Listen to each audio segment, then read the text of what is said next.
Alright, well that is The One Thing by INXS. I'm going to do a close-up and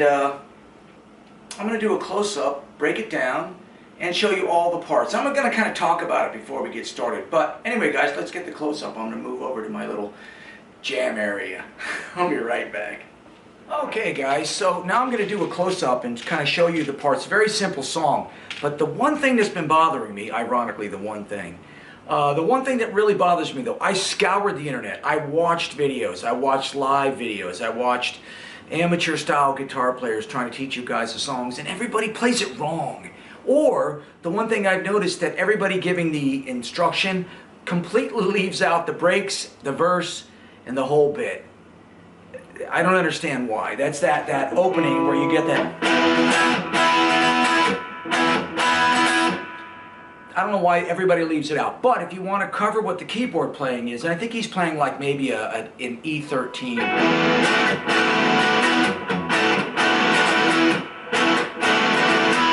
Anything you want to do doesn't matter. But I noticed that all the guitar players that were giving this lesson conveniently left that out, which is really sloppy and really lazy, to be honest with you. The other part is the break in the middle, but we'll get to that as well. Before we proceed, yeah, I'm talking about this again. I bought this Firefly, Firebird style guitar. You know, it's a problem child. We're gonna have to talk about this guitar first. I bought this.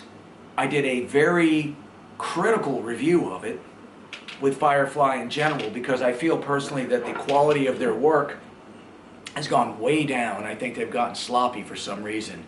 Maybe they have a new shop manager, maybe, I don't know, whatever. But I'm going to play it. I bought it. I've been doing truss adjustments. I've been doing bridge tweaking, put some new strings on it, and it's starting to feel like a guitar. The neck is giant, like I said. Everybody's talking about that. That's not the worst thing, because I got gigantic hands, so, you know. So that's that. And the other thing that I wanted to mention before we do the CU on this is I just get so tired of these sloppy, lazy guitar players. And let me add to this, guys. I want you to really think about this. Maybe if I show you this, you know, if I break in with that.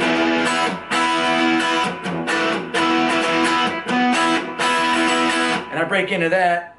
Maybe there's somebody else that says, oh, that's not the way. Well, guess what? I'm offering up a way to play it live. I play in a power trio. We do this song.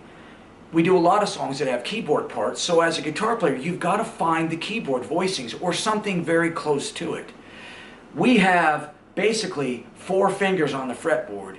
The keyboard player has 10. So the chord voicings are going to be different in a sense. It can really, so get that in mind. Let's get in for the close-up and we'll take it from there.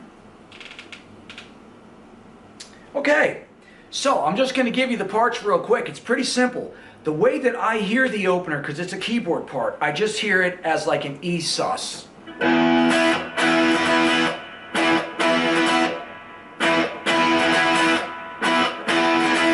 then it goes into the break.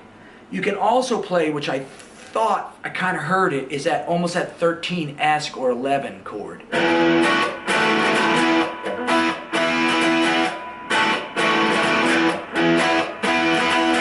Which leads us into our next part. It's a D, move it down to a D flat, to an E major. Now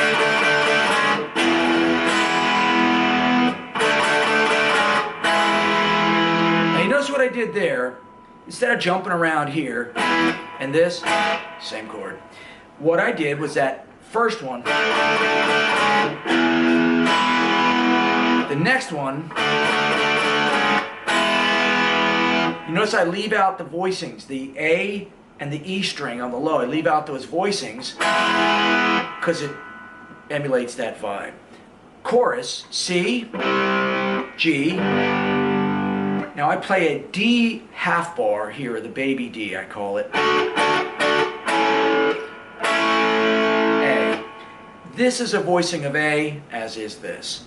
So it's 10, 11, or excuse me, 12, 10, 11. Then we drop it down here, 11, barring 9, middle finger on 10. There you go.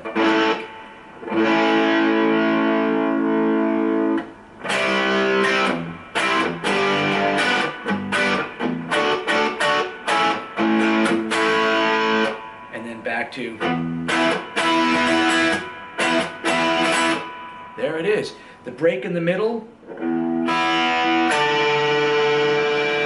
Ride that. You can pop the low E, you can pop the high B, but you're going to hit that 4th, 3rd, and 2nd. 4th, 3rd, and 2nd string, which forms a D harmonic. So, and that's that little break in the middle. Other than that, that's the entire song, guys. Let me back it out. And that was INXS's The One Thing. It's a very good song. It's a great song, fun song to play. Very, very easy. You got a verse, you got a chorus, you got a bridge in the middle. That's it. Basically, it's the whole song.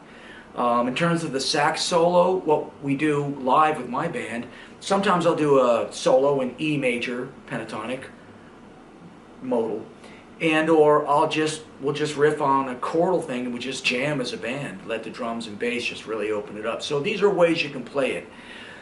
And I've kind of been evolving my channel, guys, evolving it more into a pro player's perspective on things, because I see a lot of these bedroom players on YouTube. I don't want to be a jerk about it, but I can tell you straight up, I can tell from everything about them, they've never done a live gig in their life. They wouldn't know a stage if they stepped on it. With that comes a lot of issues and problems and challenges you got to learn to overcome. And when you do, it's a far cry from the bedroom. So, my channel has sort of always been and getting more geared toward the guys that are either pro players or the guys that want to get out and play. So I give you opportunities and offer up versions to play songs that are applicable, that you can actually do at a gig versus whatever they're teaching you. Anyway, guys, I hope that helps you. Dig it. Thanks for hanging with me. Do something good for yourself, and I'll see you on the next one.